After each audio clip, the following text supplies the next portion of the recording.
what you're doing.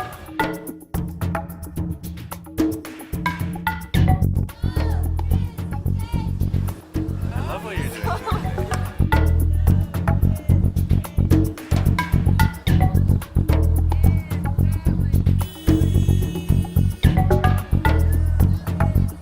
Safety in numbers.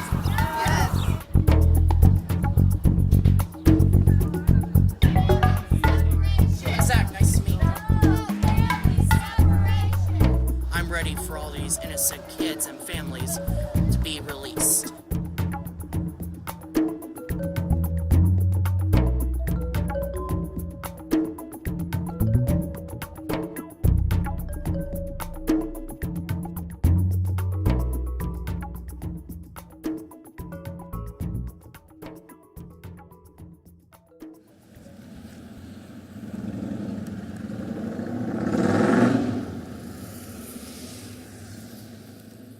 So my name is Priti Gulati Cox and I'm the local coordinator for Codepink in Kansas.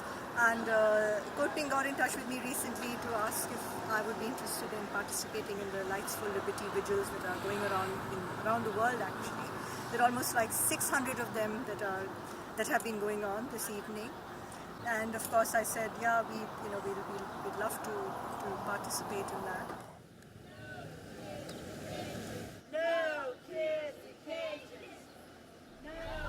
Think you're going to make a difference out here today? Well, we're hoping. It's a growing, I think, concern with a lot of people, not only in Salina, but certainly this is part of a larger national effort as well. And it takes time for people to learn about how bad the conditions are down there, how bad our policies are in terms of dealing with immigrants and kids and families and so on. It's very inhumane, and I think it's frankly un-American. Yes, he should go. Yeah, he needs to go. He needs to go. Co-president.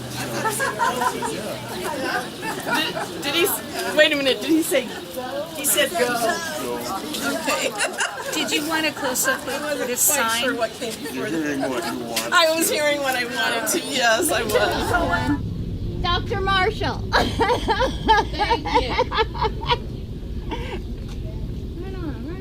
Think you're going to do any good here today?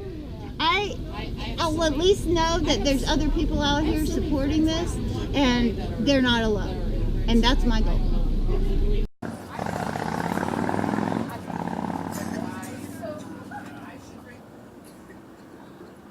Justin Podour.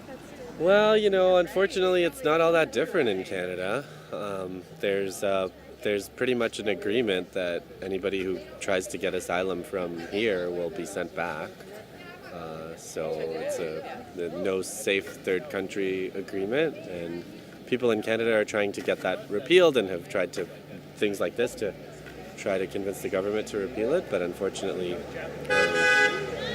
so far there's no luck with that. So yeah, it's a big phenomenon, and it's really heartening that there are people here protesting it.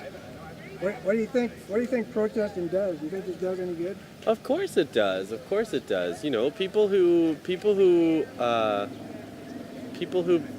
believe that these camps should be closed and families should be reunited, they have to get together and find each other first of all.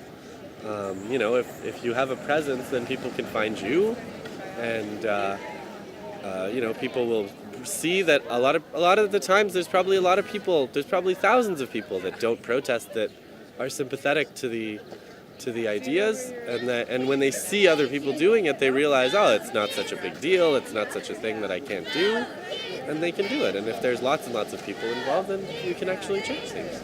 So in Canada, the provincial governments have a lot of power. So education, healthcare are both under the auspices of the provincial governments. The provincial governments that have recently been elected have all kind of been elected on austerity platforms, which means cutting public services and cutting things people value like education and healthcare. And so a lot of people have been protesting those, trying to argue that we need to preserve those, those things that are saving lives and making a real difference in people's lives, and stop the cuts. So there's a lot of kind of stop the cuts protests going on at the moment. I think there's a lot of politicians that make a lot of sense right now. We in Canada people follow Ilhan Omar and AOC and Bernie Sanders and the Green New Deal. A lot of the things that they're arguing for that sound really radical, like free tuition and free healthcare, are pretty normal in other parts of the world. The idea of ending all these wars that are going on in every part of the world doesn't have to be such a radical thing. So I think that listening to those voices, and those voices didn't come out of nowhere. There are thousands of people behind those politicians, and lots of people and that's the grassroots kind of pressure that is going to either make these changes or not. So that's how I think America can do better.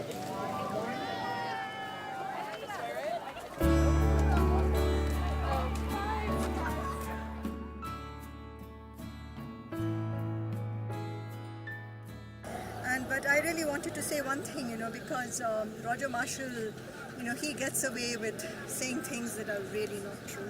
And one of them was saying that, that the Democrats are blocking humanitarian aid getting to the border. And that is a total lie. And, I can't remember the figures off the top of my head, so I'll just read it out. But a week ago, Congress voted in favor of funding a package that included almost $145 million to the Department of Defense for jails, which is most likely to go to, concentration camps. $200 million to ICE, more than $1 billion to Customs and Border Patrols, and $155 million for U.S. Marshals. Where is the money for the people seeking asylum in this country?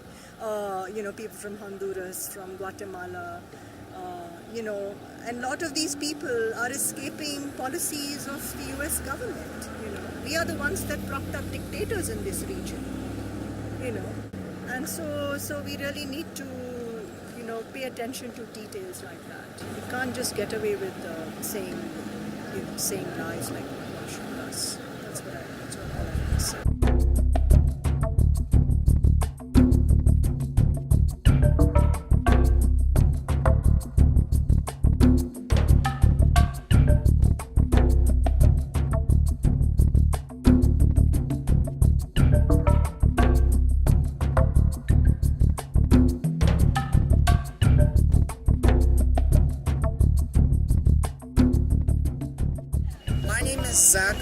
Zachary Loffer, but I go by Zach. I am originally from Lynchburg, Kansas, but I just moved here last week.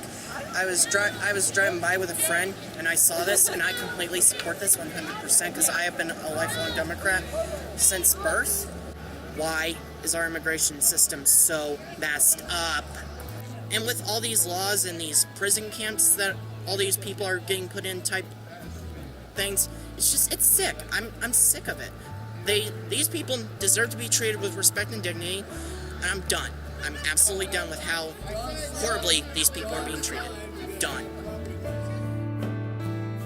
People are angry, and they really want to participate and have a say in what's going on in this country. And I think they just need a little more. The people just need a little bit of motivation, and I just hope that Codepink Kansas can do that. And I'm actually really very happy.